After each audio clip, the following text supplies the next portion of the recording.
¿Qué te pasa? Mamá me castigó. Sin móvil. Mi televisión. ¿Y no tienes nada que hacer? No. ¿Y no puedes leer un libro? No. ¿Por qué no? Eso es muy aburrido.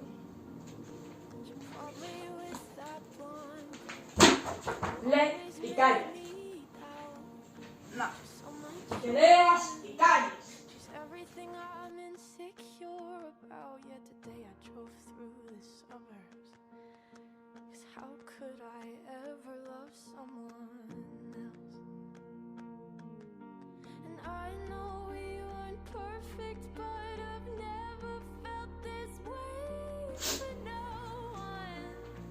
¿Qué te pasa? And I just can't imagine how you could be so okay. No la quiero leer a la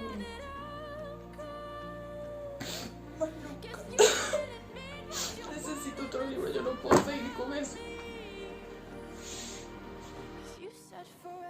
Toma. ¿De qué va?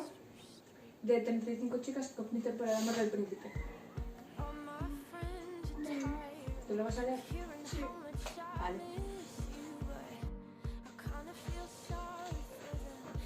Necesito otro. Ya te lo terminaste. Sí, estoy castigada. Toma.